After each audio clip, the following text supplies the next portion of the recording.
Are we live? Yep. All right, we're live, finally. All right, here we go. Night number 2. Welcome, everyone. We've got a good one for you tonight. Oh, there we go. We are live for sure. All right, we're live. Can we turn that down? Finally. All right, here we go. Night number 2. Welcome, everyone. We've got a good one for you tonight. Oh, it's coming through the monitor. I'm like, where's that coming from? The controller in your right hand. You turn the volume down. Yeah. I'm pointing at everyone. Boop. There we go. There we go. Thanks. All right. Sorry about that. So technical difficulties. All right. Welcome everyone to night number 2. We've got a good one. Like I was saying, we're gonna do some more work with the Vampire Batman design that I was showing you guys last week. I've taken a little bit further. And we're going to get into the hand and some other cool elements. And we'll go into a lot of different... I've got some other techniques to show you too, actually, besides that I want to share with you. But we'll get all into that soon, shortly. Ryan, who do we got joining us tonight? Hi, Casey. So far, we've got 11 folks watching. And just a returning member from last round, we've got George on the line. Awesome. Welcome, George. Thanks for joining us. I'm going to see if I can coerce some folks to get a little comfortable here and get some questions queued up. And as soon as they do, I'll report back. All right. Awesome. Who else do we got joining us tonight? Do we have anybody else? Let's see here. As soon as, right now I see 13 watching, but as soon as they start chatting up, then I'll be able to sound off. Oh, okay. Just let me know. Just want to let everybody know, recognize everybody that's here and say hi and thanks for joining in. So let's take a look at what we've done, or talk about what we've done since last Monday. And I'm going to kind of just move this arm out of the way, which is easy to just pull right out because it's just a piece of armature wire. And also, what we've got here is this hand, which I've made to go with this character. It's basically just done, let me just actually pull that off too for you guys to show you what I've done here. Let me get this clay out of the way. Okay, there we go. So I've got a hand and an arm. Now, this would be good if, if this was something later down the road I was going to mold and cast. We're nowhere near there yet, but this is good because I can take it out of the way and just focus on the character. But I did want to get into, early on tonight, talking about how to make armatures for hands and what I did to do this, because this clay is monster clay. But to do a hand like this out of monster clay, it can be very tricky because the monster clay, when it's so thin and wiry, it's not going to hold up very well and can be a little bit of a headache to try to sculpt something delicate like that. The fingers are always going to be bending on you and moving around. And not to mention, if you wanted to mold a hand like this later, you would have problems doing that with monster clay. It'd be very tricky because claying it up, the monster clay wants to move when it's this thin. When it's thick like this, like a bust, it's fine. But when it's as thin as this hand is going to be and wiry, it's tricky. So this hand is actually made out of Super Sculpey, and I've baked it. So basically just heat baked it really quick with a heat gun. And so now I have a nice rigid form to work on top of, and I can now, I almost dropped it, I can now add clay to it. But before we get into all that, I'll give you a basic rundown of how I made the hand. So, to start with, and this will just be a quick little demo for those of you that need to do maquettes or small hands. A lot of times when I'm doing hands, I won't even, depending on the clay, I won't even do an armature, especially if it's just a suggestion or something. But like a suggested hand, I'm not going to go crazy with the detail and forms. I'm just going to do a basic hand shape. Then when I do that, I just do it out of clay really quick. and I don't worry about the armature. But if it's something I'm going to do a production or something, then I would do armature. So when I made this, what I did is I kind of doubled up some wire like this, I believe, if I remember. But the thing with this, although you don't have to do this exactly, I'll just show you real quick. Now, if you wanted to double this wire up real tight, you could put this side in a drill, the vise of a drill, and hold this side, you know, and then when you run the drill, it'll spin the wire together for you and braid it, basically. But I'll just do it with my hands real quick here. And I'll show you kind of what I did to make that hand.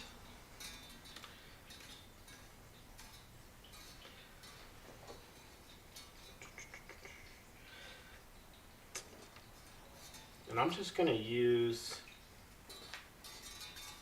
the end of this armature here, this back side. We're going to pretend that this is the wrist, you know, so just kind of pretend with me that that's the wrist. So what I did first was I kind of wrapped really tight around like this to make a wrist. And then what you're left with, actually let me redo this because I didn't leave myself enough wire. So what you want to do is leave yourself plenty of wire on this side and then tightly wrap this.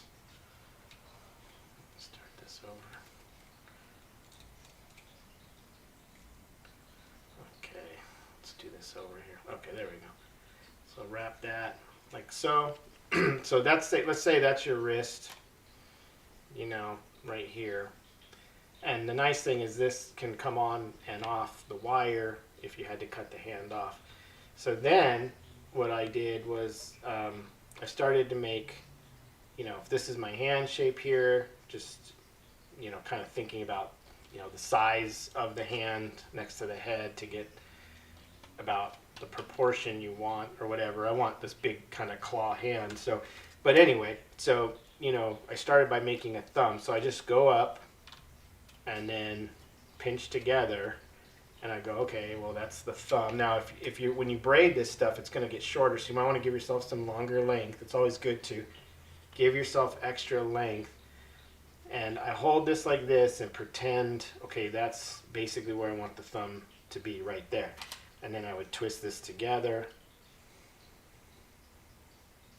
like so. All right, and now I go, okay, now that's my thumb, right? And then from there, you go back, you go up and out to the index finger and figure out, you know, how long you want that index finger to be. So let's say like that.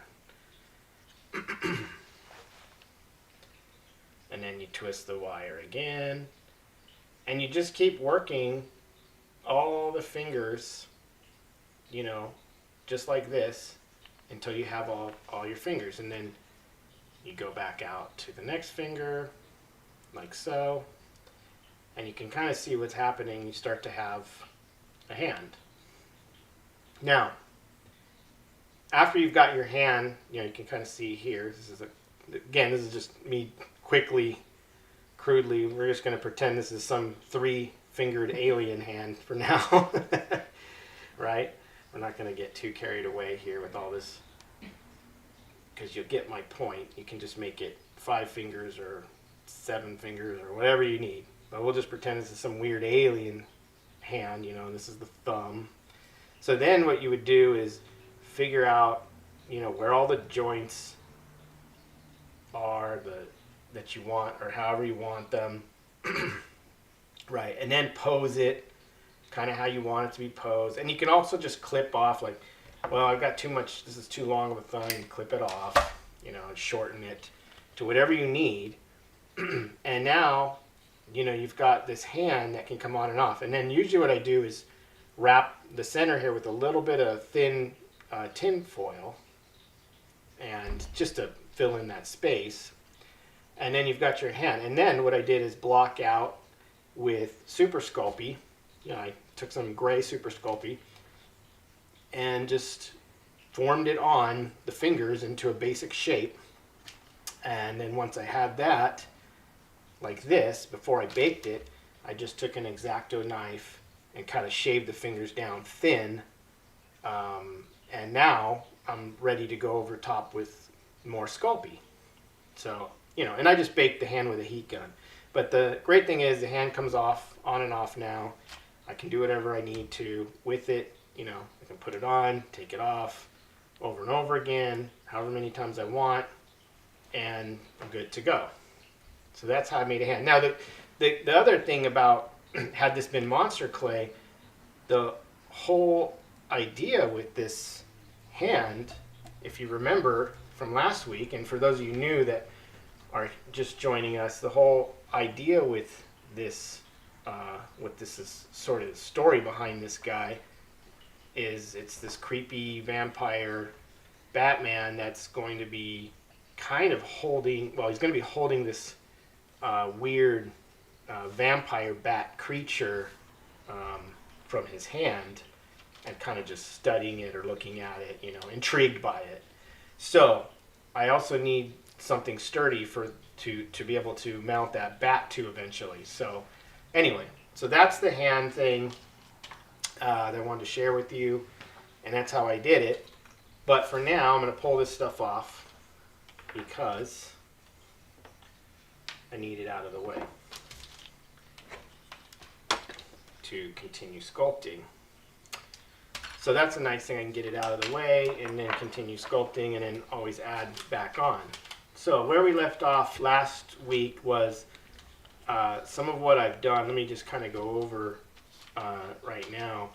Is I went ahead and started defining some of these muscle shapes and bulking out the muscles and starting to make them feel more correct and have more of a natural look to them.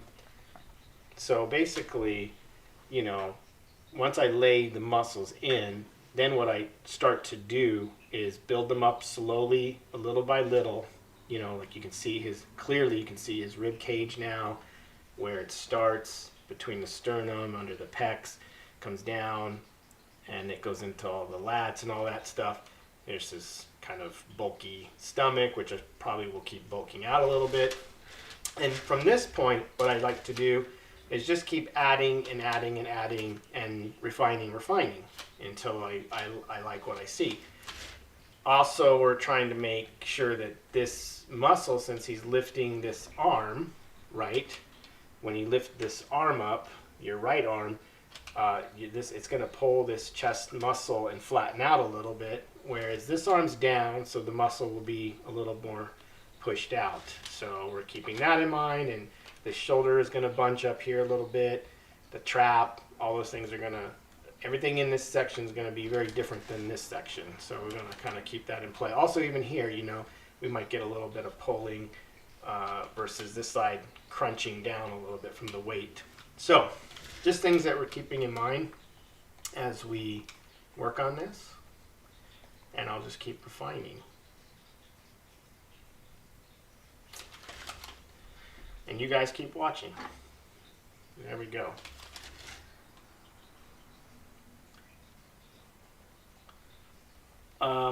So Ryan, anyone new that's joined that we should say hello to? Oh, absolutely, Casey. We've got quite a few folks here joining now. We're about 23 deep, but we've got, of course, from last week, we've got George on the line. We've got Eric Mortensen. We've got Mr. Chakotay. We've got David Falchuk, and that's David from Michigan. We've got Oliver Alban, Brian McCurden.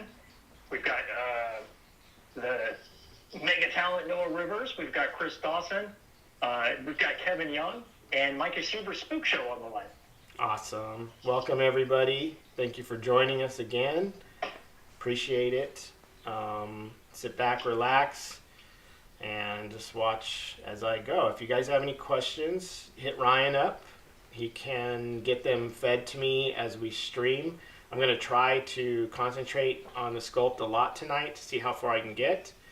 but I'll try to. Well, we will try our best to get to to answer those questions. If we don't get to them, we apologize. We can't get to every single question, but we will do our best.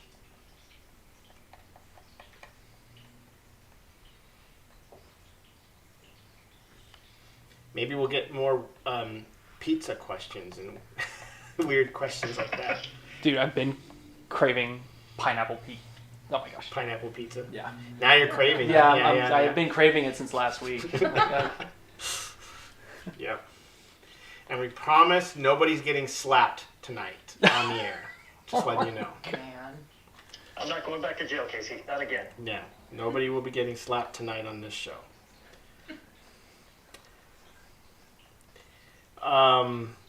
Yeah.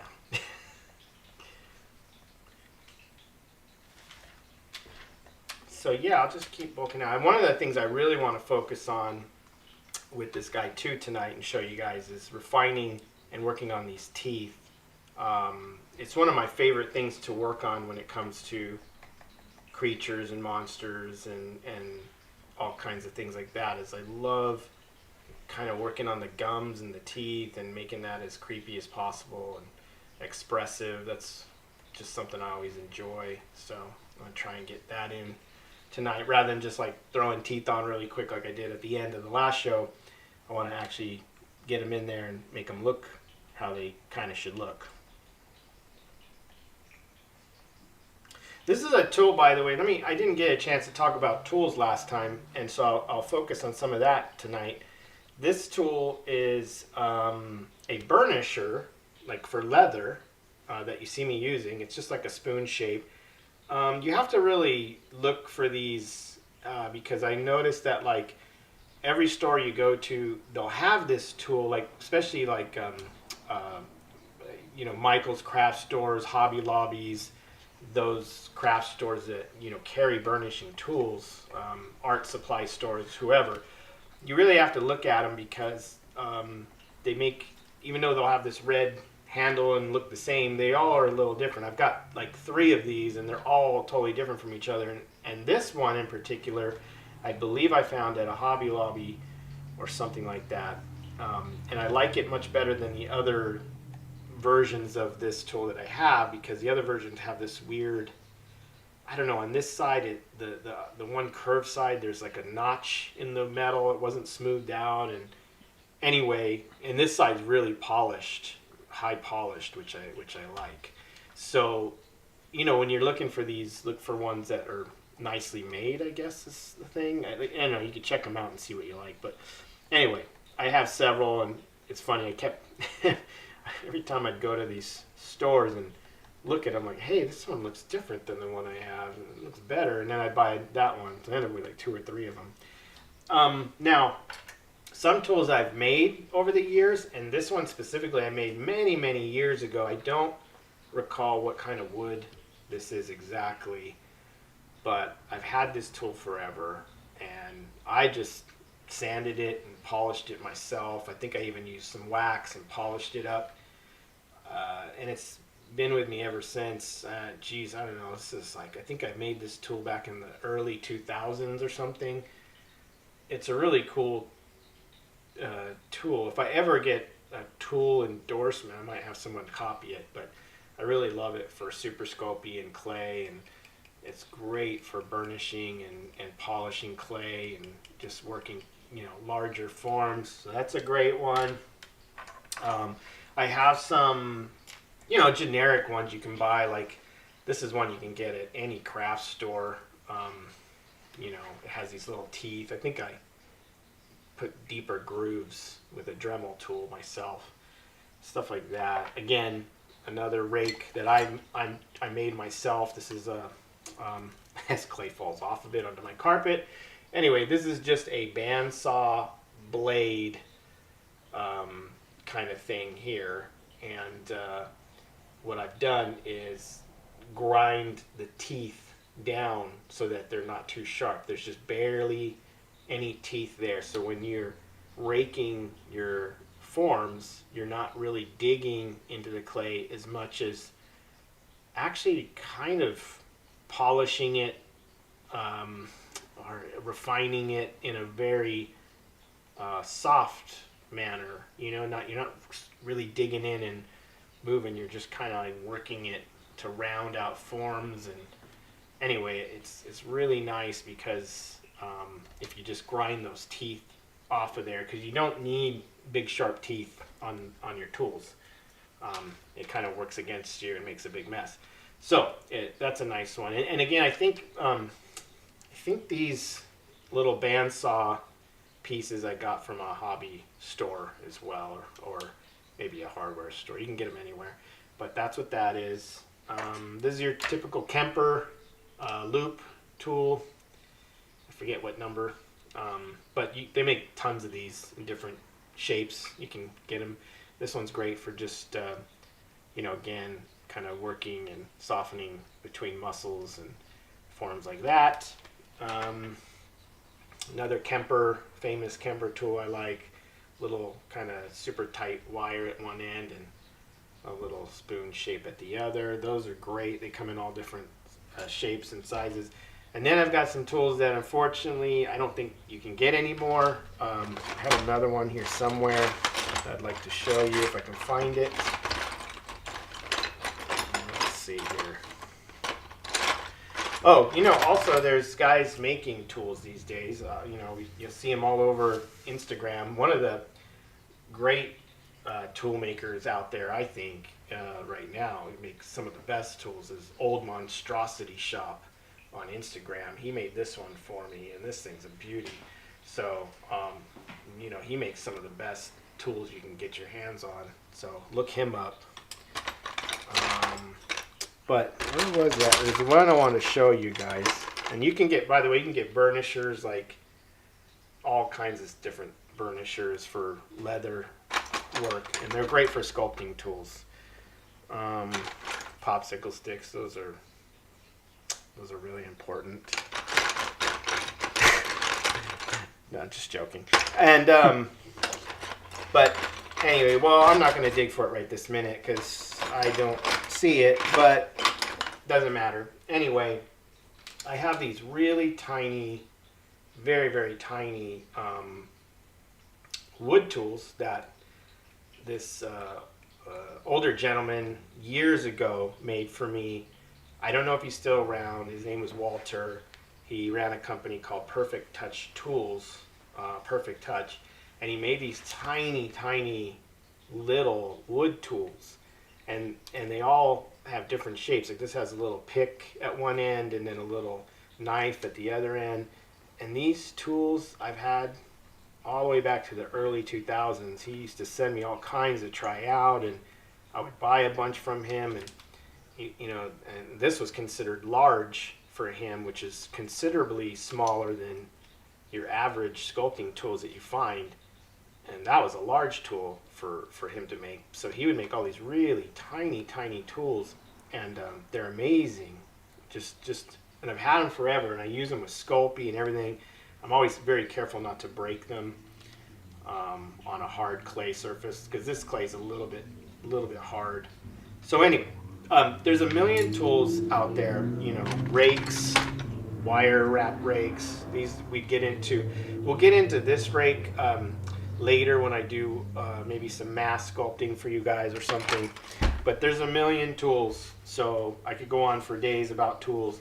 Anyway, the best thing to do is make your own, or find some people that make really nice tools, like Old Monstrosity Shop and others like that are making tools, and get yourself some good ones. And like I say, you can find the burnishers. You can just find at Hobby Lobby or Michael's. So, all right. So let's start to play with some of these teeth here too. And Ryan, if we have any questions on tools or anything like that, I can kind of talk about that as I'm futzing around with this. Sure. In fact, I just sent out I found an Etsy link and just to put that out in the chat regarding old Monstrosity Shop, Cool. some of the brushes that are available, just in case people are interested, kind of take a look. Tell it. We do have one question from David Felchek, and do you mind if I lob this one at you? Go for it. All right. David asks, hi Casey, do you ever incorporate the golden ratio measurement into your artwork? Some artists think it makes their art look better because it's a measurement that's constantly found in nature. I never think about it. Never even heard of it until now. I'll make a note of it, Casey, and put it aside. Yeah, No, I haven't heard that term either. I've never heard of it till now. I'm surprised that I haven't heard of it, but no, it's not something I never even looked into it. I'll have to take a look into it and see what that's all about. But there it is. He pulled it up. Sam pulled it up for me. The golden ratio, the ultimate guide. All right. No, didn't even know. Thank you for sharing that with us. I will have to check that out. I'm not familiar with that. Good question, by the way. You learned something new, man. The most I've ever done is just kind of train my eyes to see the forms, over the years, just doing it over and over again and just sort of practicing form and anatomy and, different scales and whatnot, But, I mean, it's good to check out new stuff like that if you're not familiar, because you always learn something new. There's something new to learn, The minute you stop learning, then there's really the process isn't fun anymore, So I was gonna say something. Oh, Old Monstrosity Shop. If you go to his Etsy page, it's good to follow him on Instagram, because if you go to his Etsy page and you see he's sold out of his tools, he'll restock. So I've been to his page a few times, and then the tools aren't there. So I think it's good that people know to check back, or just contact him on Instagram. I think he posts on there when he puts tools or restocks tools. And I think you can also custom order from him. I'm just refining these muscles here a little bit, playing with. One of the things I'm going to look at when I'm doing this is, you see me just softly picking away here, what I'm doing is just massaging the muscle to give it a more rounded shape, and then looking at the shadow right here, the definition, which helps define the shape and give that definition. So I'm just kind of like, as I go, I'd like to massage sort of with the tool gently. When you see me doing this, I'm not jamming at it or raking over it hard. I'm just kind of massaging over it to help define the shape a little bit to what I want, Hope that makes sense.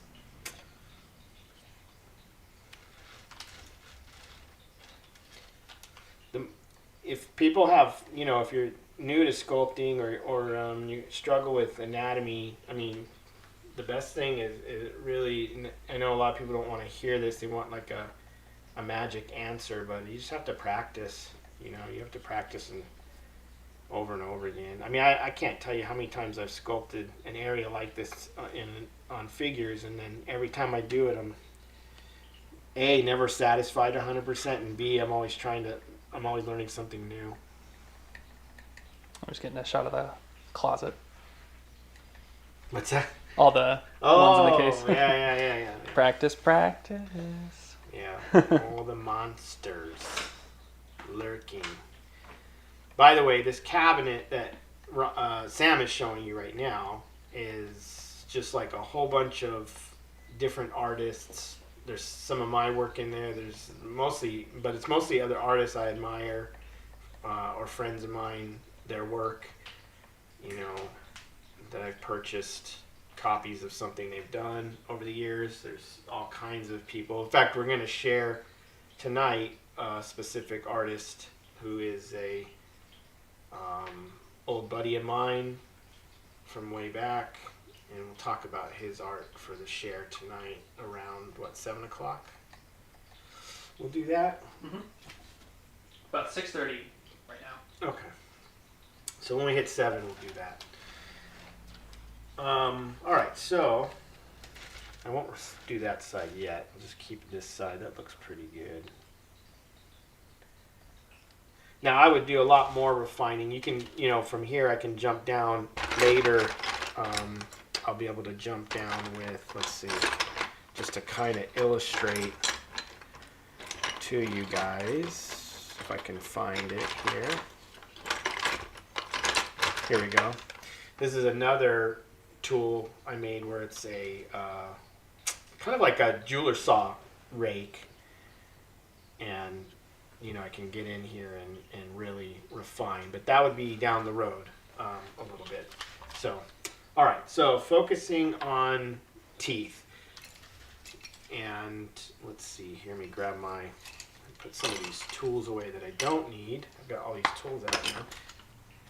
All right, I'm gonna jump down into this small guy here. And, also these gums, we're going to get into this sort of weird gum tissue here.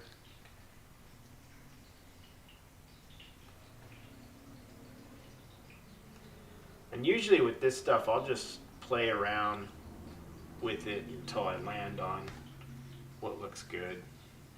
Sometimes I want to look at it from the side too a little bit. Try to rough in everything just so I can see the character, Make sure that everything's looking good. I might want to strengthen this jaw a little too, while I'm at it.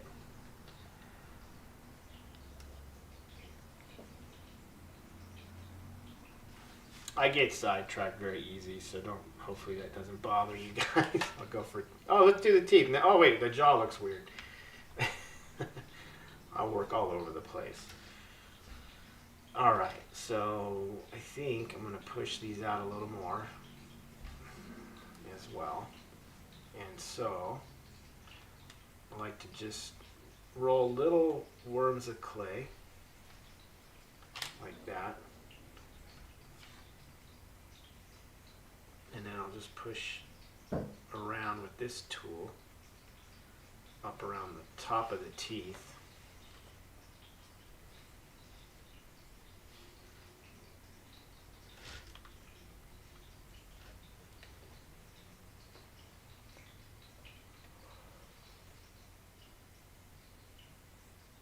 Just to kind of start to see how this might play out. I mean, this might not be the final thing or anything. I'm just gonna lay in some teeth here and see if I like it or not.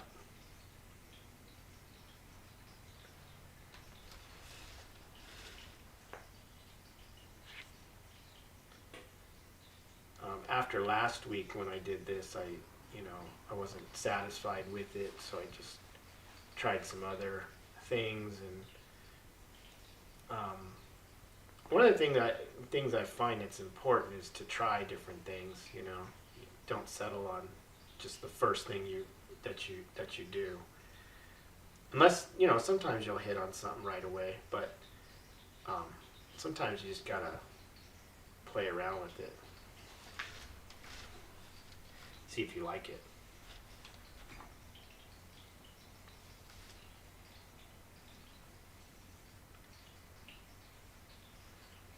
Also, Ryan, we can let everyone know that if there's a specific thing they'd like to see on this show, we're open to some suggestions. Certainly I have a laundry list of things that I want to share, but definitely want to hear like what people might want to see on a live stream, like is there a specific thing, masks, mask sculpting, painting, Painting's obviously on there already, but Yeah. you know. You got it, bud. I'll start tallying up and see if we can get some great ideas from the good folks here. Yeah, I want to hear what they would like to see, if anything. If not, I'll just keep finding things to show. There's a whole bunch of stuff, also I want to share, like, like for instance, when you break kits apart, keying them, how I key a piece, or if you have to break parts off and you need to key it off or something, we can show that process, and along with a whole bunch of other things too. But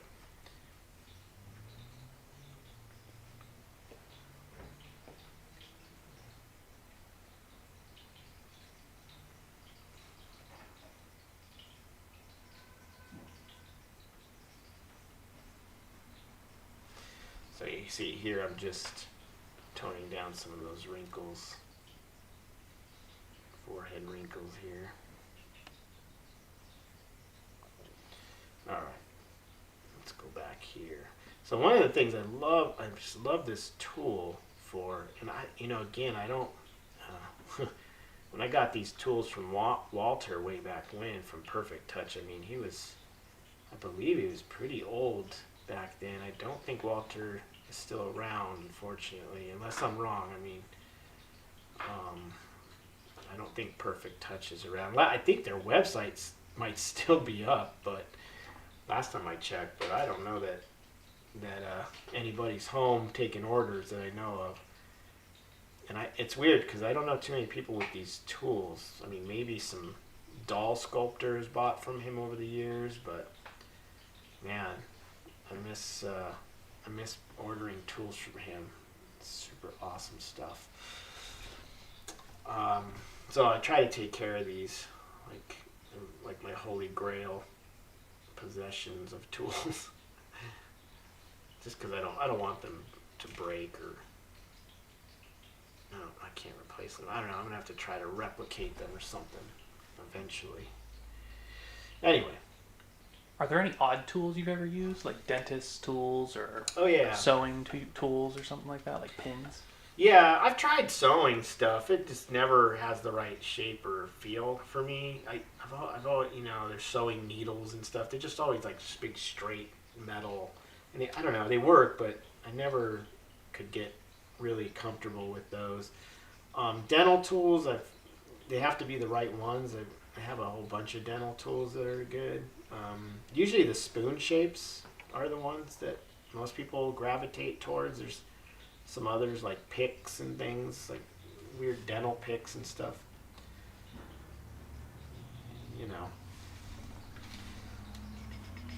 So here you can see I've refined and put in some more teeth. I kind of feel though like I want the gums to be more, a little more pushed out, sort of.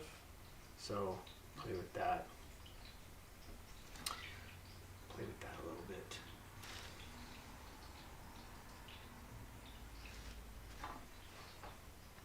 Oh, another thing too we need to get into, I might as well start looking into here, is some eyes. Because I never got a chance to put these in last week. So we could try and throw some eyes in there as well. I don't know. I'll try and find something that might show up really well on camera. I usually stick to a blue or something, or a white. I don't really have any white ones. This is like a pearl.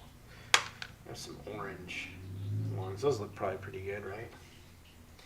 Those will make them look demonic too, which is cool. That's always cool. So I'm gonna shove this guy in there. Get in there, get in there. Should change it quite a bit. There we go. Fun to get some eyes in there. There, now he's looking the part. Creepy Batman. Dun, dun, dun. All right.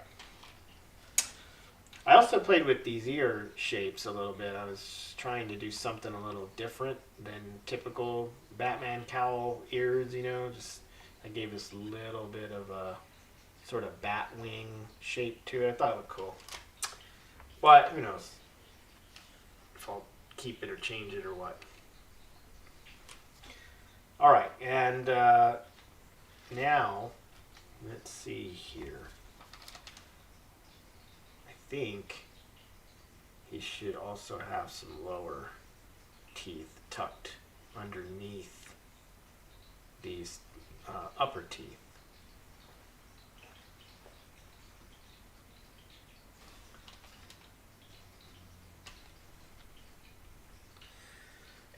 One of the other things too I want to show you guys that I do sometimes with teeth, not on this particular sculpt, but sculptures like this one is another one, a werewolf concept that I've been working on, and you can see that, I mean, it's only half done. I only needed to do half a concept. I'll eventually finish this off and sell copies of this, but you can see the teeth are done out of super sculpy clay, super sculpy pink, and then you have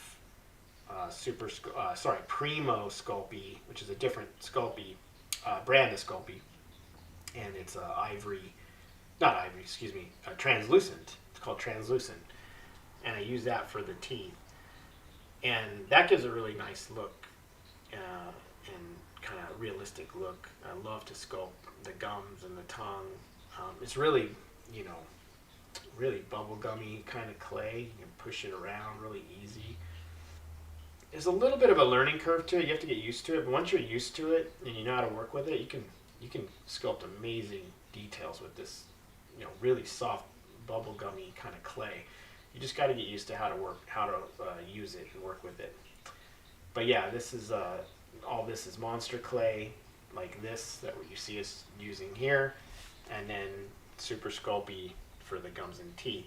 So that's a fun thing you can do in your sculpts. Now, one thing you can do, I should have done with this originally, which would have been the way to go, is instead of sculpt the teeth in right now, just get the mouth really cleaned out nice, and then I could have made little sculpey denture plates, a bottom and a top little thin plate that you bake the sculpey plate, and then on top that, that fits in the mouth, and then on top of that, sculpt the rest of the gums out on the plate, and then the gums can come in and out of the mouth, and then that's eventually what I'm going to have to do with this anyway. I'm going to have to rip these gums and teeth out and start over because I just did this as a quick concept, but yeah, I'll have to redo them so that they come in and out and I can cast them and make them separate.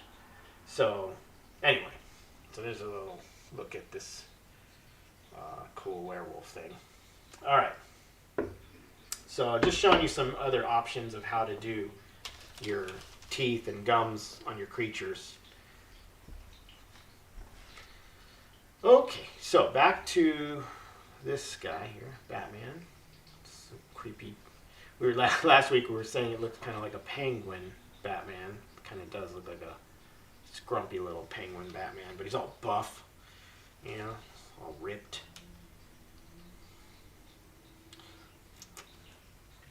And hey Ryan, if we have any questions up to this point, we could certainly answer a few of those. Right on. We've got a couple here. Let's see. We've got Eric Mortison. He says, "Hey Casey, thanks for doing this. Something I've wanted to know for quite some time. Whatever happened to that mask you and Tim painted for Stan Witz's school?" So I'm thinking maybe the Tim Gore mask that you and Tim probably went halfies on, maybe. The Metal Luna mutant thing that I did. Yeah, that's my guess. The one that you guys partnered up on that video with. So they kept it. The Stan Winston guys, they kept it. They often would take it to shows like Monster Palooza and show it off there, and I want to say someone tried to buy it, but they wouldn't sell it or something like that. But anyway, they have it. To my knowledge, they have it. and last time I saw it was at a Monster Palooza show. But I don't know if they still have it or not. If that's what he means, is that what he means by where is it? Or I'm not sure if I'm answering. Yeah, I think so. Yeah, he was asking just whatever happened to it, and I'd go on a limb and pull an Indiana Jones and say it belongs in a museum. That was one special piece. Oh yeah, the half. One side cool colors because I like cool colors, and one side was warm. Tim liked warm colors. Yeah, that was a fun one. That was an old mask that I, used to sell, make copies of, and Tim and I needed something to paint on, so I just, threw that out there. It's like, hey, you wanna work on this? And Tim was like, yeah, that's cool. Let's do that. So, yeah, it served its purpose for sure. But yeah, I believe the Winston guys still have that thing. That would be my guess.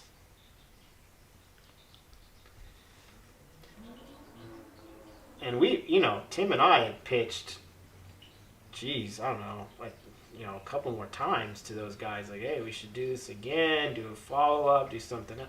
But, I don't know.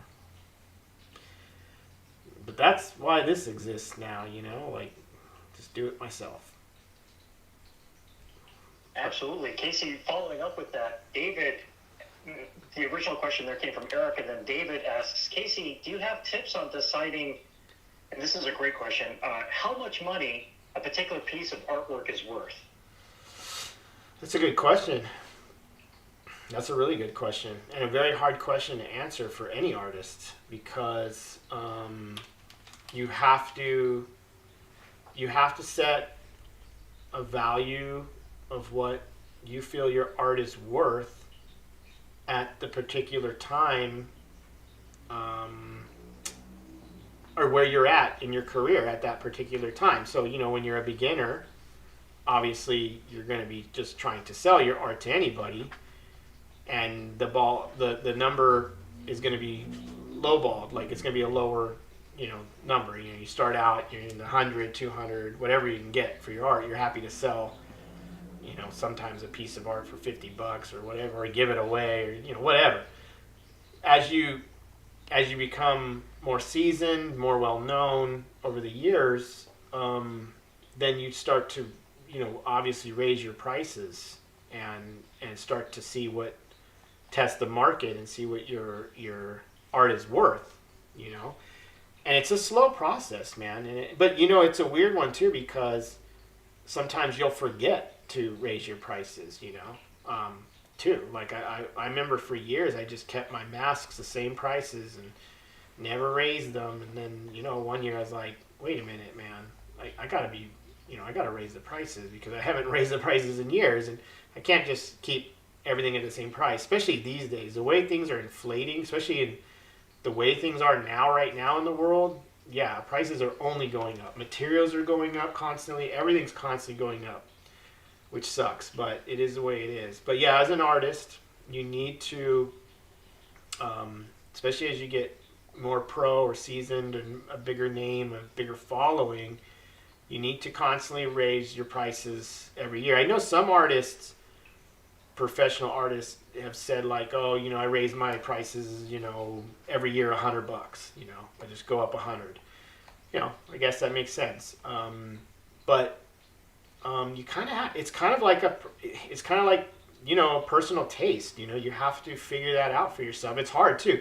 One thing I would tell you guys too, like I get a lot of offers that people want to take over the rights to my art, or sell my art, or own something or do something with it. That's a whole nother ball of wax, where that whole type of investment requires a lot of legal type of paperwork, and you have to look into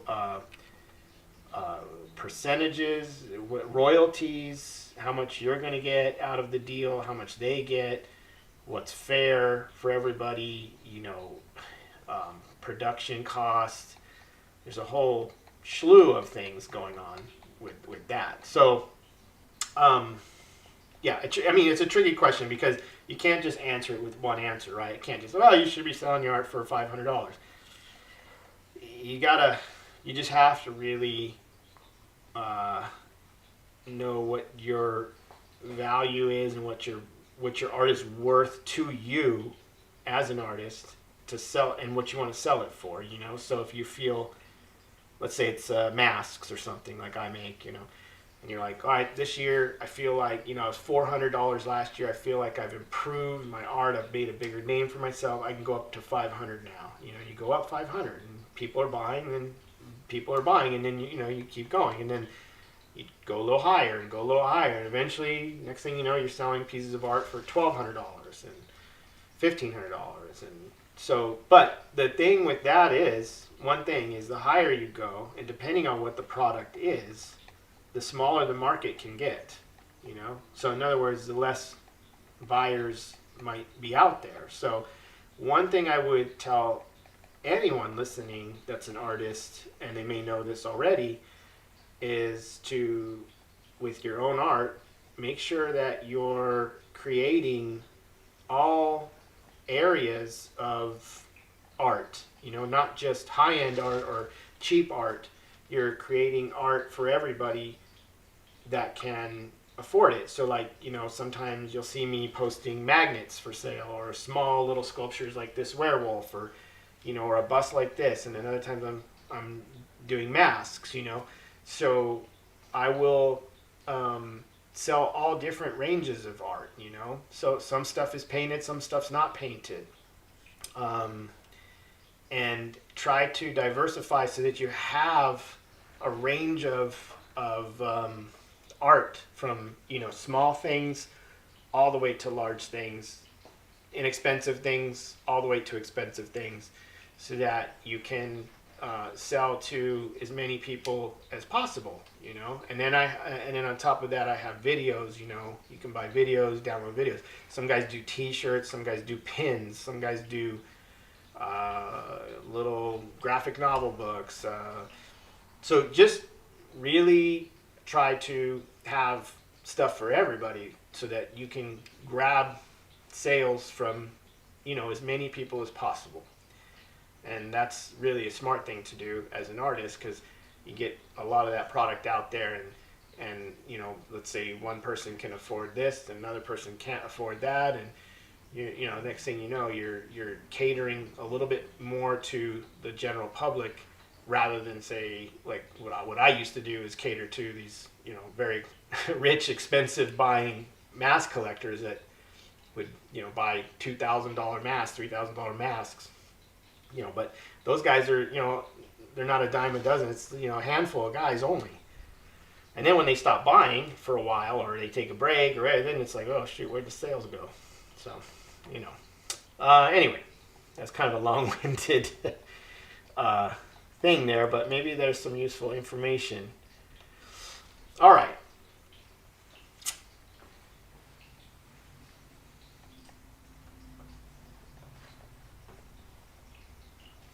Okay. So let me lay in these other teeth here. And I was going to get to the bottoms too. So let's go here.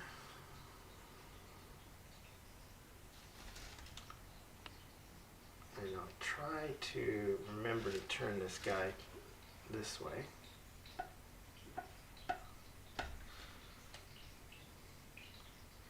Now if I lay it too thin and I'm not happy with it, like this one, I'll go back and lay a little bit more clay over top. And, you know, because sometimes you have to build, just like the other forms, the muscles and stuff, you have to build up a little bit.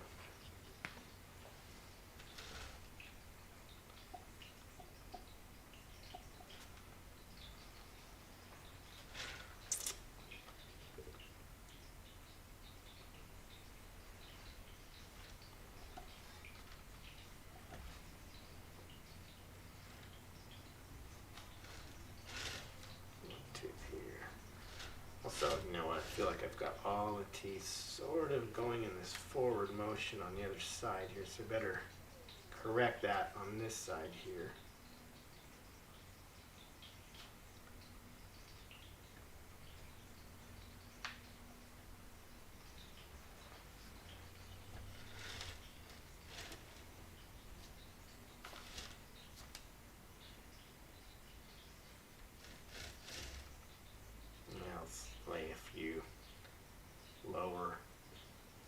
I'm liking the look though that it's starting to have. It's definitely starting to have that very creepy,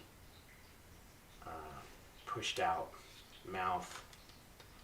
I like to go a little extreme with those things sometimes. I think it's creepier if you start pushing the mouth out a little bit, the gums and the teeth, even if it's not necessarily anatomically correct. I always find it more freaky looking when you push it out. I mean, obviously if you go too far it looks a little strange, but when it comes to like creepy monster stuff like this, you can get away with it.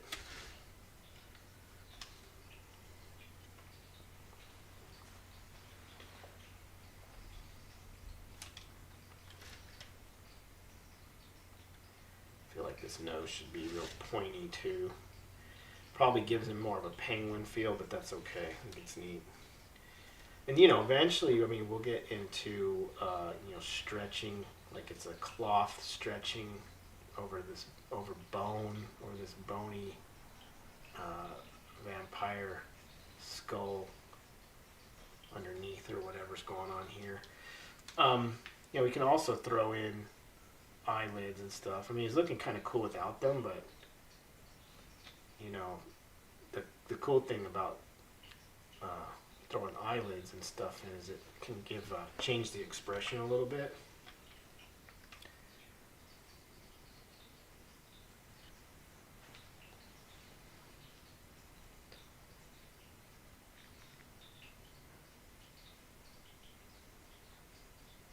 Thanks.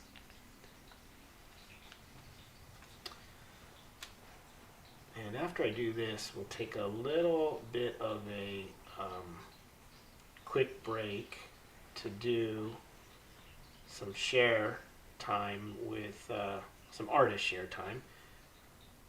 I've picked out some pieces tonight that I would like to share with you guys. So each episode will share some other artist's work that I admire or like, or has been a inspiration to me or whatever. Last week we shared Bernie Wrightson and one of his books. This week I'm going to share a sculpture with you guys. And it's actually a friend of mine, a good old friend of mine. So you can see there how that kind of changes things. You know, if we go like this and you look at this side eye and then you look at the other, you can see how it gives it some expression, changes it up a little bit. You know, so that's another area we need to play with more of the teeth. So, but for now, let's pause, and what we'll do is share some sculpture work. So the artist we're going to share tonight is a friend of mine. I've got two of his pieces here, and we go way back to the early 2000s where I first met him at a show, and then after the show I met, his name is Steve West, by the way. He has a company called Cellar Cast. You might have heard of Steve. He's a mold and cast guy as well as an amazing sculptor. Let me move these this way. And Steve still sculpts today. He's an amazing painter. He's an absolute genius when it comes to molding and casting resin kits.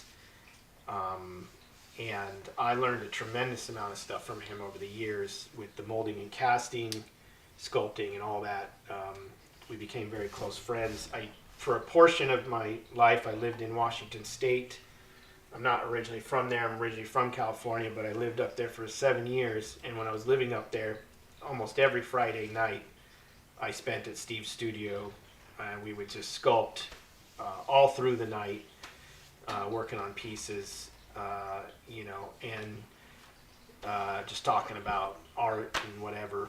And so these are 2 pieces that he sculpted. I'm going to try to remember if I can. I know he used real tree pieces for the bases, which was genius. This one was from a Giants book that he copied this character out of into 3D. And I believe he sculpted both these out of Super Sculpey on these tree branches. But I think this one he still might sell, called Trollator. I forget what this one was called. But beautiful sculpture work. His forms were always on par. You know, when you look at his forms and his muscles and the movement of the anatomy that he could get, it's amazing. You know, he definitely knows his anatomy, and just an incredible sculptor all around. I mean, everything he does as well, I mean, it's like perfectionism. Everything I would see him do was always just perfect. You know, he took his time on every single piece that he did. He never rushed anything. It's amazing. Just watching him work was really like a treat. So anyway, Steve West, you know, you should check him out. Check out his work. He's still around. He's actually does some molding and casting for the Shiflett brothers. He molds and casts a lot of their stuff for them. And one of his specialties, when I first got to know Steve, was his female sculpture and painting. He used to do a lot of Boris Vallejo art. He would sculpt, you know, basically sculpt some of Boris's art into 3D, you know. And man, he would absolutely nail it. Not only just sculpting it into 3D from a 2D image, because you know you have to make up the back side of it. He, you know, have to show Boris and get approvals, but then his painting, you know, he'd paint it. It would just look absolutely just like a 3D version of the original image. So Steve's work has always been a huge inspiration to me, and I know to many that know him in the garage kit hobby, because that's the industry I know him from most, is, you know, this garage kits. And if any of you aren't familiar with what garage kits are or whatever, it's, you know, it's a hobby where people would buy, you know, Frankenstein model kits or model kits of various characters that they love, movie characters, original characters, whatever, you name it, and they build them, you know, glue them together, paint them themselves, and just, you know, kind of have fun making stuff. So and there's still a lot of guys into it today. There's a magazine out there, Amazing Figure Modeler magazine, that still promotes the hobby. There's shows, Wonderfest in Kentucky, which is the kind of granddaddy show that's been around forever. It's actually, there's one coming up in a few months from now, Wonder Festival. If you can make it to that show, it's a great show for kids and adults. All model kits, you know, and there's a few other shows too out there that support the hobby. But yeah, this guy, Steve West, when I met him, it had a huge impact on me, and mainly not only his professionalism, but just his how do I say it, like, willingness to just strive for the best that he could get every time out of every sculpture. So yeah, I learned a lot from him, and still friends with him, still talk to him today. He's a great guy. So anyway, here's to Steve West, and for all his inspiration that he's given me and others over the years. I know he's inspired a lot of other artists out there, and hopefully we'll see a new sculpture from Steve soon down the road. It's been a while since he's put one out, I think, but he's definitely due for a new one. All right, so that's our share for tonight. Next week we'll share another artist with you. And back to Batman. Do we have any questions, Ryan, about Steve West or any of his stuff or anything I might know I can answer? He does have a website. I believe it's Cellarcast, spelled with a C. Or you can catch him on Facebook. I think he's on Facebook, maybe Instagram as well, I believe. He's on Insta. I did find his Instagram, and I put it out there for the folks, as well as a link to the Amazing Figure magazine as well. Perfect. Rad. And I think Amazing Figure Modeler is no longer a published magazine. It's a digital online now through Facebook or somewhere. Digital. I forget where you get that now. It used to be a physical magazine. Now it's digital. Roger that. We've got George did say that he has a Steve West Scarface kit built and painted by him from about 1996. Oh, nice. Yeah, awesome. Does he have any other Steve West pieces? Not sure. Standing by. We'll see if he chimes in there. We've got. We do, Casey, have quite a few questions mounting up here. Okay. Cool. Shoot away. Let's answer them. All right. We'll go through a few here. We've got. I'll start from the top where we left off. We've got Neo Kazama 2. He asks, "Hi Casey, I just barely made it. I have to watch the video later to catch up. But his question is, from all the movies you've worked on, if you had to pick a prop from your personal collection, which one would it be?" All the movies I've worked on. So he's thinking I have stuff from those movies, I guess, or maybe. Yeah, that's the way I understand it. Is maybe thinking that if there's any particular film that you've worked on where you've actually taken home a prop or something you worked on for a film that you may have in your personal collection. No, if I answer that, I'll get in trouble. No, I'm kidding. So, no, the truth is, let's try and answer it. The truth is, when you work on films for special effects shops, you never get to take anything home and keep it. Maybe some guys have. I don't know. Not me. I never did. I mean, that was considered no, don't do that. And so no, I don't have anything from any movies that I worked on. If there was something though that I could take home, it would have been from Rick Baker's shop. And it would have been that freaking troll sculpture that he did. Although I didn't work on that. I mean, Rick sculpted that, but that's like a holy grail that I would absolutely love to own, as many would love to own a copy of that sculpture. Right? Didn't that inspire an entire look? And that particular sculpt is like super well done amongst mask makers today. Yeah, mask makers just love it. I mean, everyone loves that sculpture, I mean, it's such an influence, and it's so ahead of its time, When Rick did that in the 80s, it was like nobody was sculpting like that, Nobody.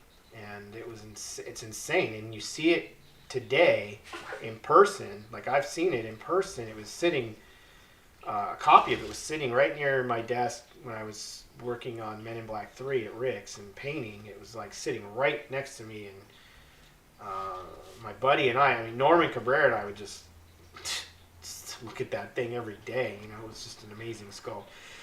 But as far as like what I worked on that I would want to have, that's a tricky question. I'd have to think back on all the movies I worked on, because nothing really stands out in my mind. I mean, maybe some of the aliens that I did on Men in Black 3 would be cool. That would be cool. I mean, there was some cool, really amazing stuff on that film. So, and unfortunately, not all of it got shown because of just the way movies are made, and they cut things out and whatnot. Excuse me.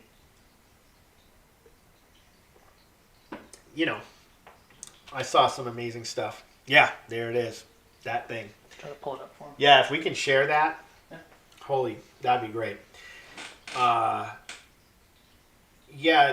no, I never got to take anything home or own anything I worked on. I worked on a whole bunch of films for, better part of 12 years, I think, or 11 years I was in special effects film. I worked on Men in Black 3, Pacific Rim, Wolves, Priest, Narnia 3 briefly, Predator, Predators, trying to remember them all now, Walking Dead, sorry, I'm forgetting some. Oh, one of the Percy Jackson films, I forget which one. Sorry, and there's many more. Cirque du Freak, which was a weird, very strange film. Weird one to work on. Yeah. But anyway, who cares? It's just movie stuff. It was fun while it lasted. Oh, too, I worked at one of the really fun places I worked. I mean, they were all fun. I mean, all of them were great. I mean, ADI, KMB. But one of the fun places I worked at, my first job, it's just special to me because it was my first place, was Pt.2's old shop, back when he had a shop. And that was fun. We got to work on some fun things there. Resident Evil movies and stuff like that. So, anyway.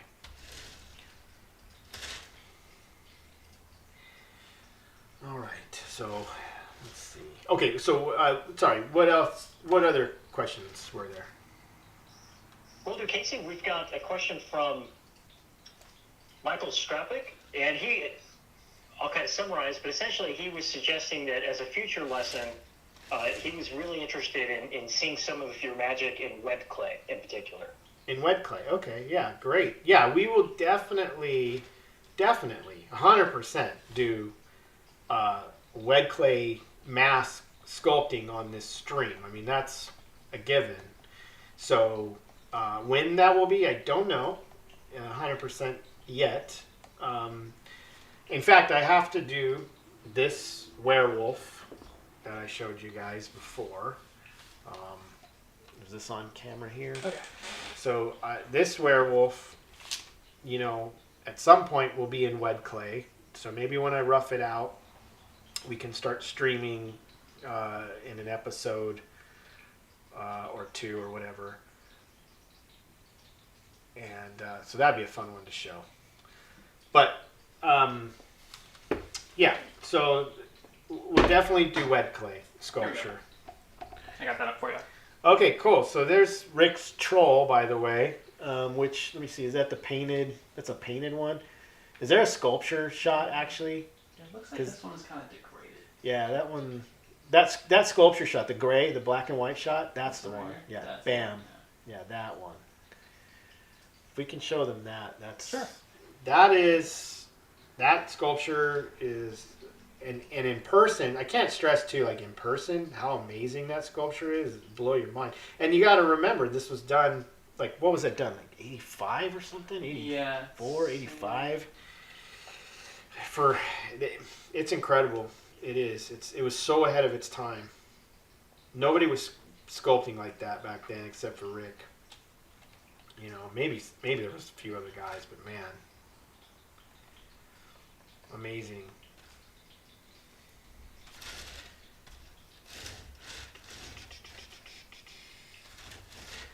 So yeah, we'll do wet clay. We will do. Let me also run off some other. You know what I'm noticing? This is off too here. We will also cover. Oh, you found it? Yeah, you can kind of see it. Oh, cool. It should pop up in just a moment. So we'll also cover, besides wet clay, we'll cover other clays. Super Sculpey. There you go. How to work with Super Sculpey. I know that one can be frustrating for a lot of people. Struggle with that one because the clay is so soft. So I'll be able to show some techniques with that. Actually, you know what? Where's that little sculpture with the 3 heads? I'll grab it. Yeah, I want to show that to them because that's Super Sculpey. I'll show you guys a sculpture I'm working on right now in Super Sculpey. Yeah, let's grab this thing. So this is a little bust that I'm working on. And this is all Super Sculpey. I've colored it a little bit. I've colored it kind of like a tan gray. and it's this cool like 3-headed mutant thing that I'm working on for just myself. It's something I'll be putting out down the road here as a model kit thing that you can paint. It'll have the rest of this arm, you know, which will be kind of holding a big club or something, and then some kind of base. And each of these guys will have long stringy hair and stuff. This guy's actually got this is cool. He's got the nipple on his head, so it's because he's part of the chest, and he's got all these like weird sort of triplet shoulders and things, and just strange anatomy. I think I'm going to sculpt a little weird arm back here growing over the back of the rib cage, you know, like a little gimpy arm or something. And anyway, it's just this weird, messy, mutant kind of brute thing, cannibal brute or something. I don't know. I just was sculpting some other 3-headed thing, and then this came to mind, and I just like, oh my god, I got to rough that out. And then, so yeah. So I'm working on this in the meantime as well. And this will come out pretty soon. It's not too far away from being finished. Just needs to refine a little more in the faces, and then do some detail and add the arm. So anyway, but this is a fun one. I got to put the eyes in too. This one's got the eyes, but these two don't. So anyway, kind of a little freaky mutant brothery twin thingy. Not twins. What is it? The 3 of them. Well, not even that. They're just some weird, weird thing.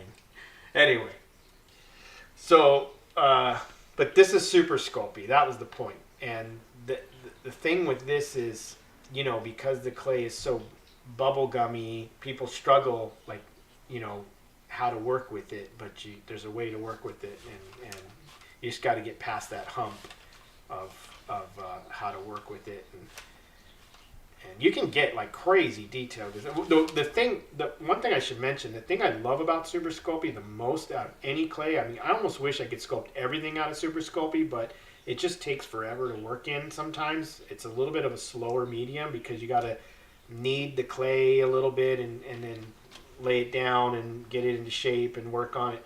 But you see these wrinkles in this neck, how natural those feel, and soft and rounded and just fleshy. That to me is harder to get in a clay like Monster Clay because it takes more, well, let me say it this way, it takes a lot more work in other clays to get that fleshy feel. Whereas because this is such a bubblegummy kind of clay, you can get those wrinkles and things very easily. So it's fun. You know, you can go in with your tools and just get really nice wrinkles and things, and then you can soften this out with alcohol on a soft brush. And anyway, it's a really fun clay once you get the hang of it. You know. All right, so put him aside. Back to back. Hey Casey, I just wanted to throw a shout out there. We've got our good buddy Joseph de Dallas One. Oh yeah, Joseph. What's up, buddy? And I apologize to the people asking questions. I meant to say hi to all of them. I apologize for that. I always like to respond to them correctly, but I went ahead and answered their question. But yeah, Joseph, rad. Good to have you. Joseph is a long-time collector friend of mine. He's collected a lot of like actual master copies, painted master copies of a lot of my art. You can see him sharing that stuff on his Instagram page. What's his Instagram again? Casey, his Instagram is Daydalus1, Daydalus1. Yeah, and he's also, I got a chance to meet Joseph, one of the nicest guys on the planet. Yeah, he's a super sweet guy. His whole family, him, his wife, his son. Yeah, great guy. I'm working on a piece for him now. But yeah, cool guy. Super cool. Known him for a long time. He's got a great collection too. Like, people should check it out. He's got an amazing collection of stuff. Not just my stuff. I mean, he's got like a lot of different artists too. So you can see, like, you know, all I'm doing here is just sort of defining where the gum line is and then just sort of refine the tooth, you know. One of the things about teeth is I like to take a lot of time, you know, working on these. And I may not even stick with these. I mean, I may change it again. I never know until I take a look and see how it's playing off and looking with the character. I mean, right now, just looking at it, looks like the direction I want to be in, but it's weird because, like, one of the things, like, it's going to be hard to show on camera, you know, is all the hours of just futzing around. Sculpture is kind of a hard thing to show the entire process in a quick format and get everything across, you know, that you want to show. Especially the way I sculpt these days. I mean, I'm slowed down a little bit. I'm not as much in a rush, and so it's tricky. So we'll have to do this in episodes as we go. Some of this stuff takes a lot of time to work the clay and get things right.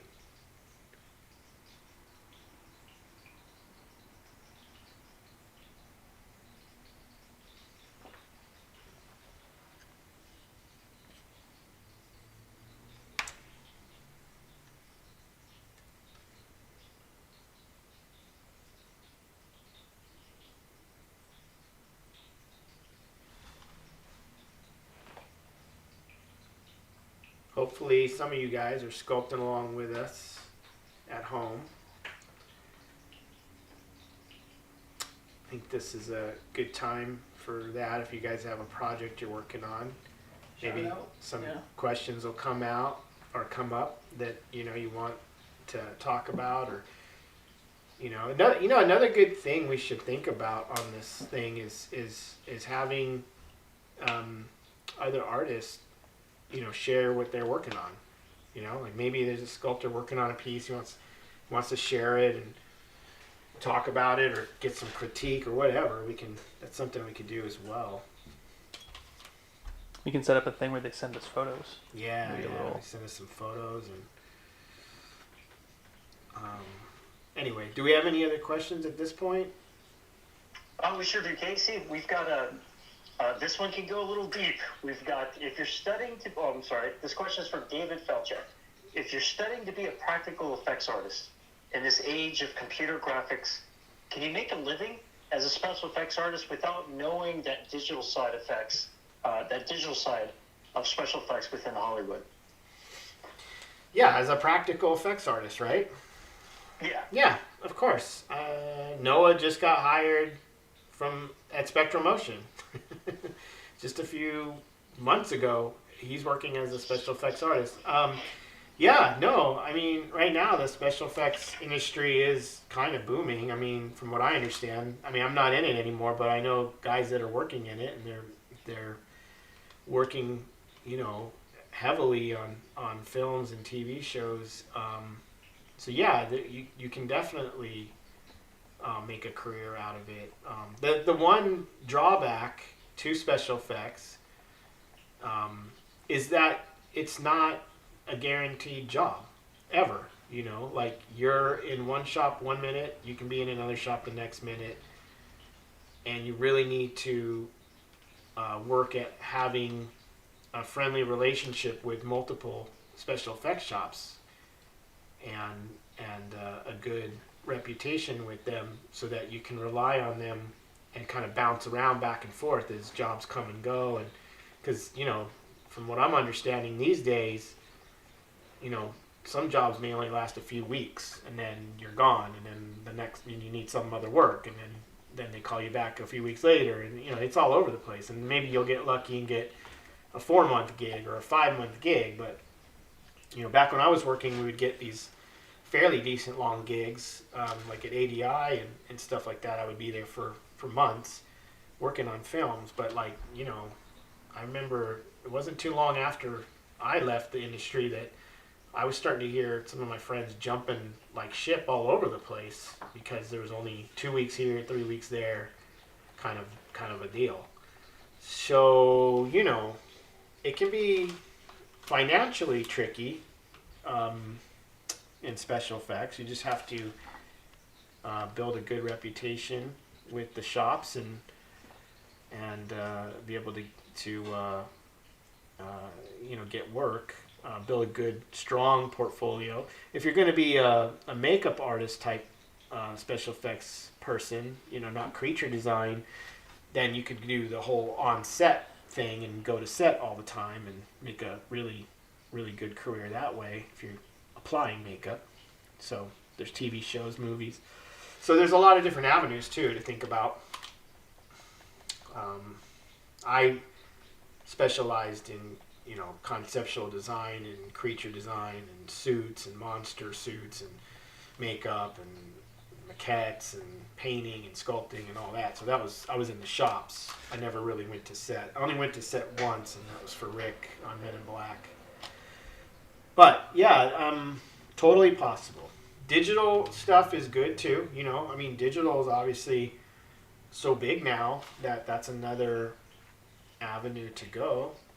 You know, but if that's not what you're into, if you're into the practical side, there's plenty of people still working in that industry, and I know that shops are still looking for new people all the time. So yeah, it's not, you know, I think people think that those things are dying off. They're not dying off. I mean, special effects is still around. You know, the TV shows are still constantly being made. You know, those types of artists are always going to be in demand. So, but you know, digital is just another side of that situation. So, depends on what you're into. And it might be good to, these days, it might be good to just do both. You know, you don't have to stick to one. You could do ZBrush and be a digital sculptor and be a traditional sculptor and, you know, make a career out of just being more well-rounded. I mean, think about how many jobs you can get if you're good at both of those things.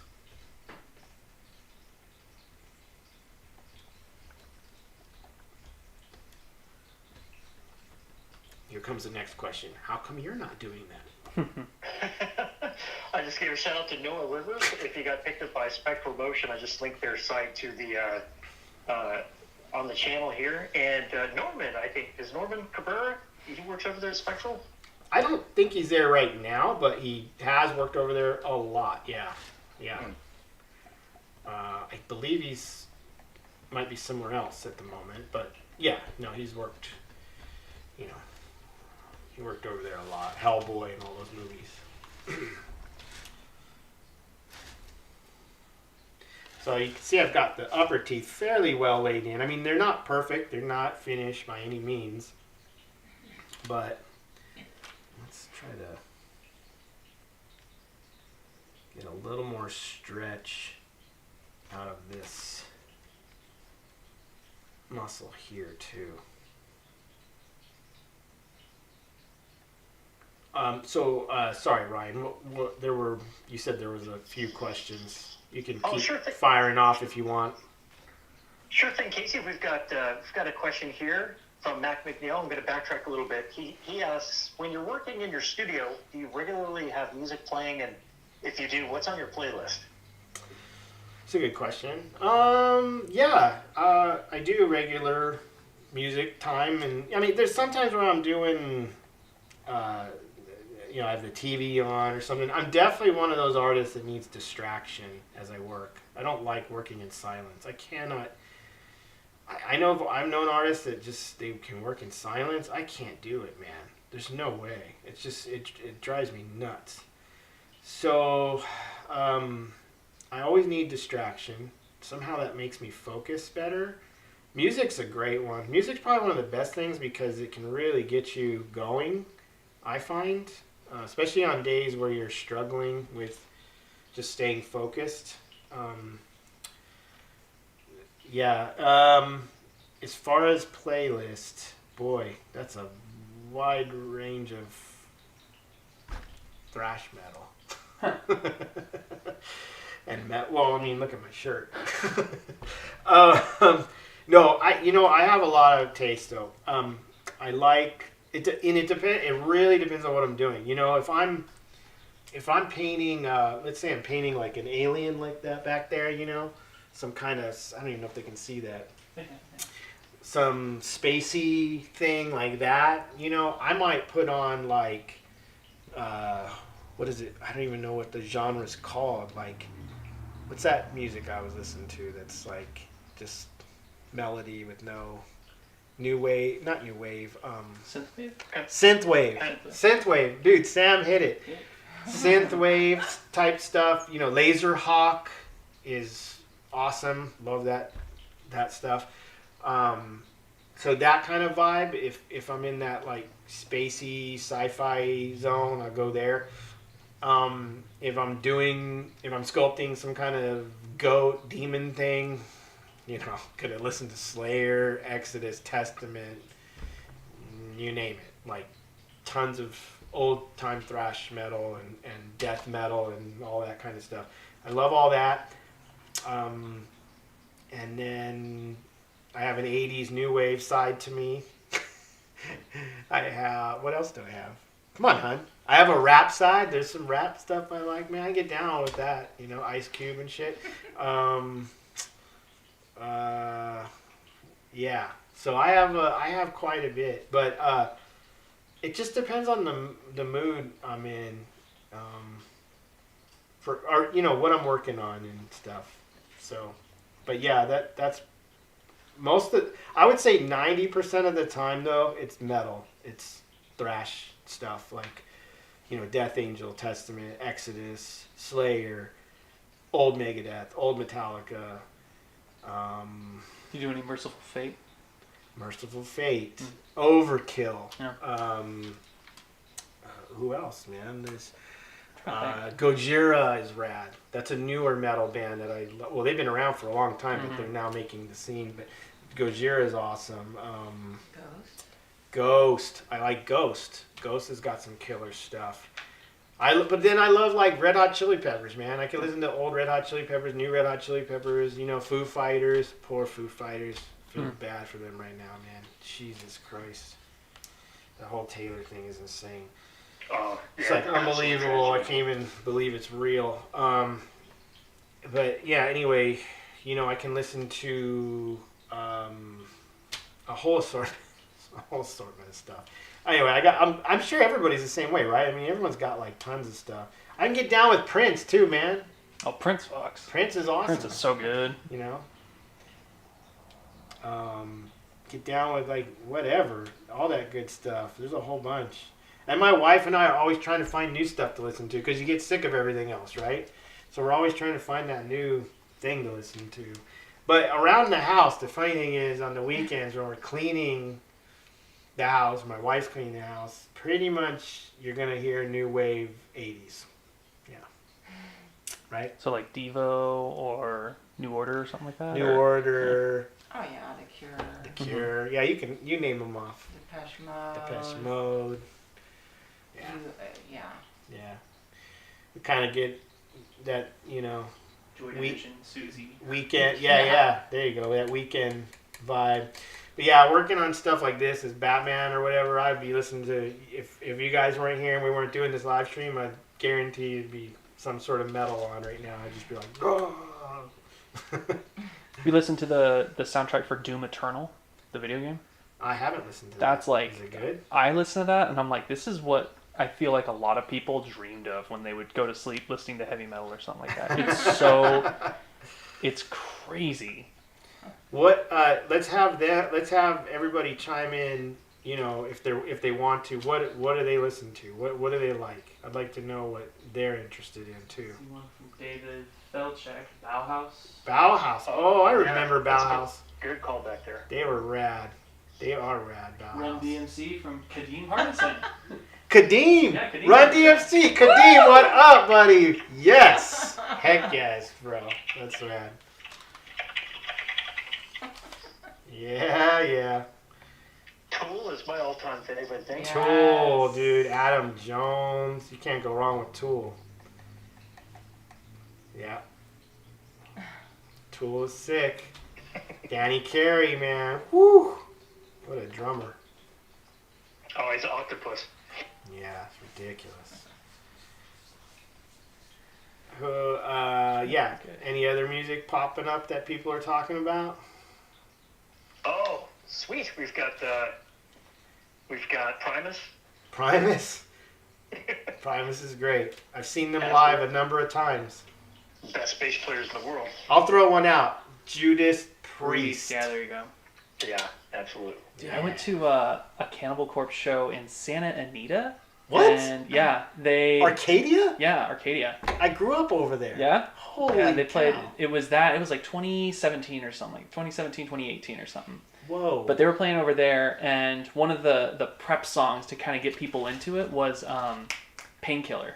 No And way. dude, that whole audience, my that was like, gosh. okay, yeah, no, we're here. Like everybody's singing along to it. I think the drummer even came out and he was just like on stage just throwing shit like fucking get pumped up, like, oh my god. And then yeah, they come out and the whole place just like went loose. Like it was Cannibal nuts. Corpse doing Painkiller. That's like next level right there. Mhm.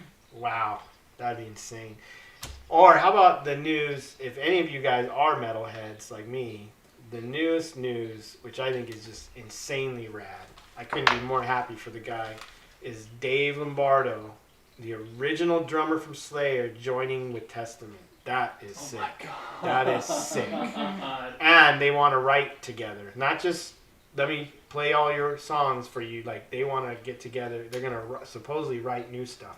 Man. And no, this, again, the drummer that was with Testament, Gene Hoglan, you know, that guy, Fear Factory. incredible dude. Fear Factory, right? Gene Hoglan? Gene Hoglan, was he with Yeah. Fear Factory? I think so. Because he was with Death and some other bands. I Yeah. remember that. Maybe he was. But I didn't know that. But yeah, dude, Gene Hoglan was an incredible drummer. But, you know, and no diss to him. But Dave Lombardo, yeah.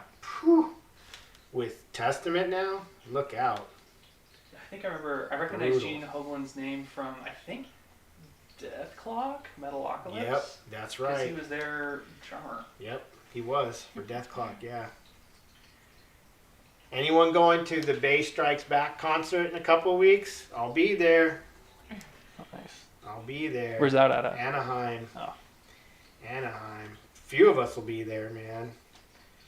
Testament, Death Angel, Exodus.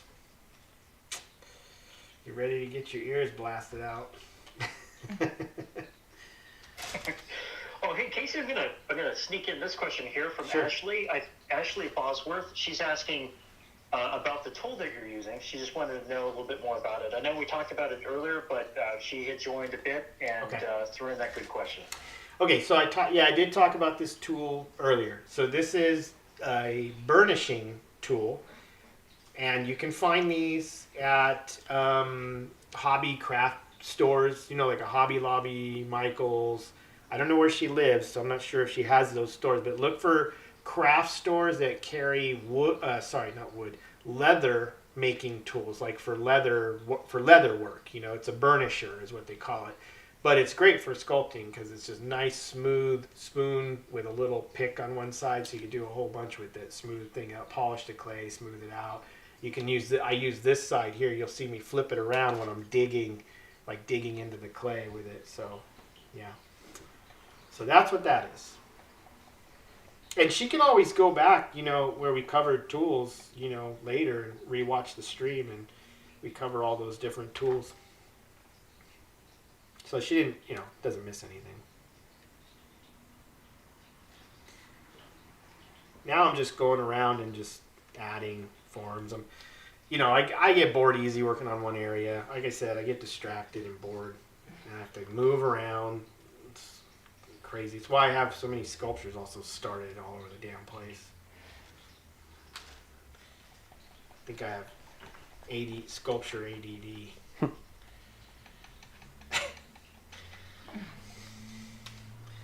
Anyway, any other questions that I missed? I had one interesting one here that popped in. David Felchak asks, Casey, have you ever tried sculpting in virtual reality? It's amazing. No, I haven't. I'm wondering if I'll get sick to my stomach. I don't know. I know. I'm joking. No, I haven't. I think he's talking like Oculus, right? VR. Yeah, that would be my guess. Like, Oculus. Some of the VR headsets and some of the sculpting software that's starting to become released. Yeah. No, I haven't. I mean, I've sculpted in ZBrush a lot, but that's not the same. I mean, it's digital, but it's not virtual reality sculpting. No, I don't know, man. I'm still so much a traditional guy, I know I gotta eventually dive more into ZBrush, and I don't mind that too much. But there are some learning curves with ZBrush stuff. I hate all the technical stuff. I can't stand that. I don't know what it is.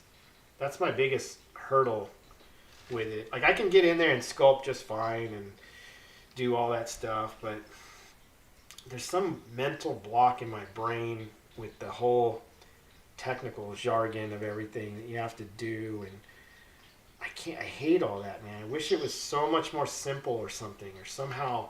And it's weird. Like, I was thinking about this not too long ago, because there's a whole debate out there, and I don't want to start this debate too much on my channel here, by the way. I'm not looking to get people into a war of words with like, oh, digital's not sculpting and blah, blah. All sculptors are sculptors, man. Digital, traditional, whatever. If they're sculpting, I don't care how they're doing it. I mean, I've worked with both. I mean, I paint digital stuff all the time that's printed out. So, I mean, but the thing is, for me, it's, I don't know, traditional is still something, the hands-on and the happy accidents, you just don't get that stuff in digital.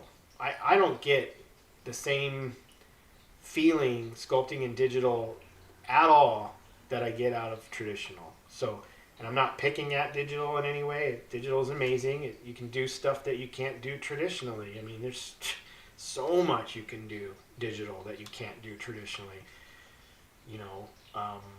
So it's got its place. It's like when Photoshop came out. I always tell people, it's like, when people were just illustrating traditionally and then Photoshop hit the market, it changed everything, and a lot of people didn't like it. And oh, that's not real painting. That's not real. Well, now look, these days, digital painters are digital painters. They're painters nonetheless. You still have to understand exactly the same things that traditional painters had to understand. A lot of guys go from traditional to digital. So, I don't know. I don't really get into all that debate stuff or arguments, but because I respect all the mediums, I just, for me personally, I struggle with it. So, there's things in clay I just have learned to love over the years, and I hate to walk away from that and abandon that, because I know I'll get lazy. Once I get into digital, I'll just be like, I'm not sculpting traditional anymore. I could just do that like this, I could just sculpt both sides instantly and da da da da da. I already know, man. I'll never go back to clay again. But I don't know. Maybe one day that's just what I'll do. But for now, and masks too. Like masks, I don't know if I would want to sculpt masks digitally. That's the other thing. Like, if I did masks, I would want to always do that traditionally. What were we gonna say? Sorry. Oh, Casey, I'm sorry. I just want to throw in there. I found it really interesting that you had shared that ZBrush sculpture that we're gonna print out for you and get your way and prototype it. But what's the amazing thing that really aligns with what you're saying, sculpting is sculpting, is that your footprint, your style was so obviously seen in the digital sculpture. It was like a seamless transition. In terms of the style was still there. It was a digital representation that you made, but it was your very unique style. You can see that it was very much a caseylove sculpture. Oh, right. Yeah. I think that's something that every sculptor has, that little bit of their own style to their work. Like, you can recognize their work, whether it's in digital or not. I mean, I think any sculptor with a really strong style, if they switch to digital, you're going to still see that style come across.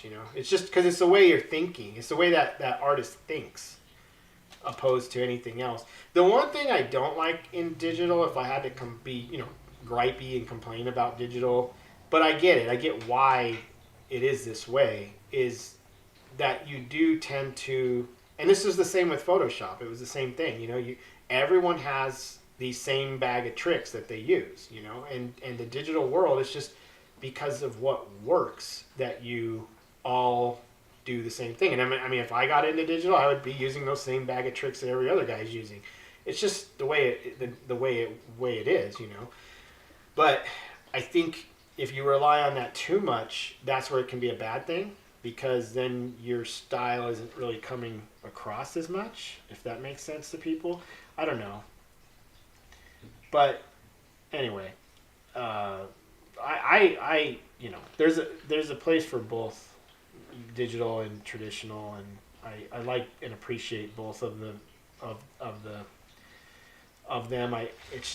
I personally struggle with digital a little bit more, and I have to get over that. This is something I have to work at.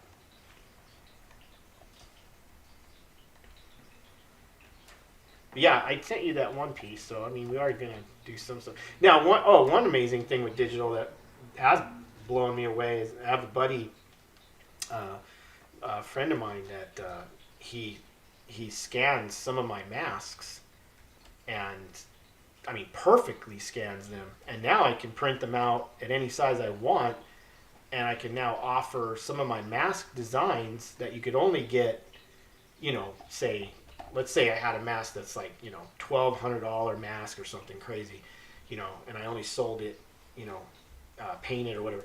Now I'll be able to, if I wanted to, I can make a smaller version of that and offer a smaller version for less money as a model kit or unpainted or painted or whatever.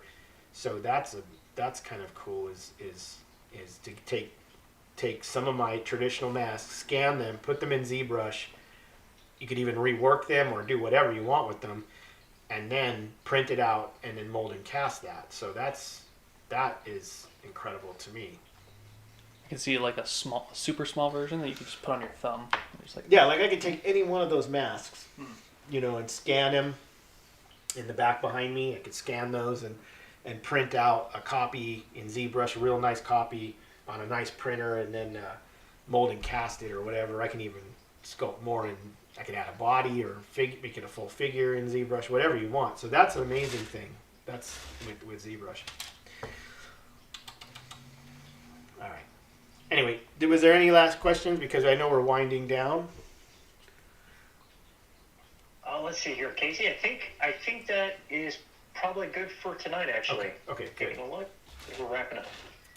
Yeah, so I'm still just tweaking away here on this guy, adding teeth in, playing around. I'm going to have to play around with these lower teeth here a little bit and get the clamping bite feel going on there. But, once again, if we put this arm on and take a look here, kind of what we got. And then we'll have this hand somewhere around here. And then eventually at some point get a bat, a big old huge creepy bat hanging here. And I do want to put a cape on him, and just have him sort of inspecting this creepy bat. I think that'll be a cool looking sculpture with a really cool kind of story element to it. I'm not sure what the base would be, but yeah. So yeah, it's all about refining as we go now, So now I just keep refining all the muscles and everything until I like it, and then eventually, once I get everything really nice, can go into detail, and then a final polishing or where I use a little bit of alcohol and terpenoid. We talked about that in the last episode 1. We talked about which you can reference. People can reference back to. We discussed the whole terpenoid alcohol for melting the clay and polishing details with a brush or whatever. So people can go back and reference that. I'm trying to think. Is there any other things we wanted to share. We did tools, clay types we covered, so I think we covered most. Hey, ask them, I wonder, Ryan, is anybody have any other suggestions? I know we had wet clay, that's a good one. I'll definitely cover wet clay sculpture. Is there any other suggestions that they'd like to see? Oh, great question. Let's see here.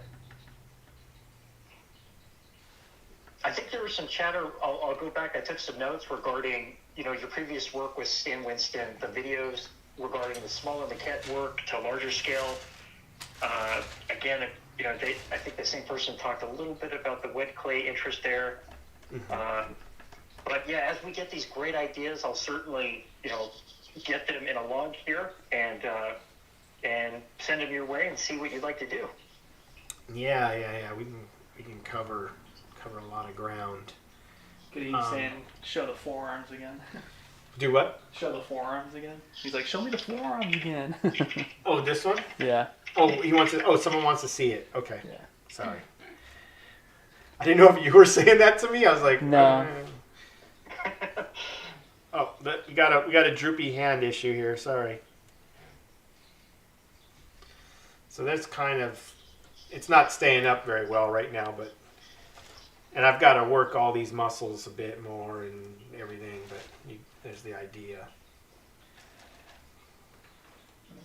Casey, I'm going to throw this last question at you, just because I think a couple folks are interested. Okay. If you'll be making an appearance at Monsterpalooza this year. Oh boy. Not that I don't have any plans to go to Monsterpalooza. I guess I could talk about that. Monsterpalooza I did for so many years that it just got, for me, the reason I stopped doing the show was it was just sort of it was kind of wearing on me, like as far as like being able to pull it off every year, and it just got to be very difficult, very difficult to juggle that show or any shows on top of work and family and everything else. It just I got burnt out. I got to a point where I just had burnout, and it was and every year it was I think we talked about this in episode 1 too. I was struggling with what to make for the show every year, and just kind of I don't know, just not. Once you get to that point, you start not enjoying what you're doing. And now, I enjoyed Monsterpalooza, the show, and I enjoyed all the fans and friends and everybody there. That was always amazing. And but for me personally, I just sort of burnt out at a point, where it was just, I was not feeling. I felt like I needed a break. That's kind of what I'm trying to say. I just felt like I needed a break from it all, and so maybe one day, but currently I don't have any plans to go. Are we going? I wanted to go check it out. Yeah, maybe to go check out the show. I definitely, we might go check out the show and just visit everybody and that. But I don't know if they meant doing the show. I'm not doing the show. No, I don't have any plans to sell art at the show or do that. But maybe just go check it out. Yeah. So I don't know if that answers it. And one thing I kind of wanted to remind you guys and everybody is that's super helpful, so we can keep this going, is to like and subscribe on my YouTube channel. If you haven't subscribed, please do so. That is such a huge help. Or like the videos. If you missed any of the content tonight, you can go back and watch it. That's also very helpful. And the YouTube channel is growing already. It's awesome. You guys are the ones making this happen. Really, I'm just here to share with you guys, and more than happy to do so. Ryan, Sam are here. I couldn't do this show without these two guys. These two guys are amazing at what they do, and if I was here trying to operate all this nonsense and sculpt, it just would not happen. So it's only because of those two guys and you guys out there who are tuning in and listening to me mumble away and work on this, that this is possible. And we're trying to build a nice little family here of friends and artists that have a place to go every Monday night and enjoy something, get their mind off the week. We know Mondays can be hectic. They are for me sometimes, and it's just nice to do something else. So we really appreciate you guys coming. Appreciate the questions, the likes, the follows, the subscriptions. Also, remember, I'm on Instagram. You can follow me on Instagram at caseylove designs. You can follow me on Facebook at caseylove. And of course, my website, caseylovemonsters.com. Those are all places you can follow. I also have a new painting Instagram, which is caseylove paintworks. And that's where I'm just sharing collectible statue work specifically. So where I paint statues for like the company I work for, Sideshow. So that's where I share all that work. If you're looking for that style of work, mostly superheroes and type stuff like that. So you can check out caseylove paintworks and give me a follow there. I would say until we have something set up, where's a good place for people to potentially submit artworks that they're in the middle of working on that we might be able to show on the stream? I don't know. I think we should set up, I think that the best thing to do might be to set up a Facebook page for this stream. Maybe we'll set up a separate Facebook page and share that with you guys next week. So give us a minute to set that up, and then we'll have a page dedicated to this stream on Facebook, and we can have you guys upload, images of your work if you wanted to share work with us and talk about things or whatever, or have us share it and discuss it. That's fine too. Yeah, that'd be good. I don't know. Anything else, Ryan? No, just wanted to say, I just sent it in the chat I'm just thanking everybody so very much for the awesome questions, the ideas, and your time, and watching Casey work is magic. It's certainly appreciated as we try to grow this thing. Yeah. Oh, sorry. And we're going to introduce you to my son, Avon. He's going to step in because he's a way better sculptor than his dad. What do you mean? And he's going to sculpt away right now. Check I'm him not out. going to sculpt. Let's do it. Go for it, man. Bro, I swear. Say hi to everybody out there. Oh, what's up, people? People? Hey, buddy. Yeah, okay, what's up? I'm just on my dad's live stream right now. I don't know what I'm doing. But Say hi, everyone. hi, everybody. Thanks for coming. Thanks for coming. Oh, also, You're like a I YouTube need, master. I needed. Like and subscribe. I need to tell you guys, like and subscribe. Like and subscribe right now. Wow. Right now. Demanding. I demand you. Subscribe. Please. Please. Please. There you go. Please. Yeah. And there's your message for the night. Yes, thanks again, everyone, for coming. We really appreciate it. We are at 8 o'clock, I believe, right? So we're going to shut down. Appreciate all you guys for coming along, watching. If you do think of any questions in the meantime, please hit us up at next week's stream, Monday. We're supposed to switch up this time. I apologize. We will do that next Monday. We'll switch up to something else and share some new stuff with you guys then. And until then, goodbye. Thank you. Later, everybody. Bye, Thanks all. everybody.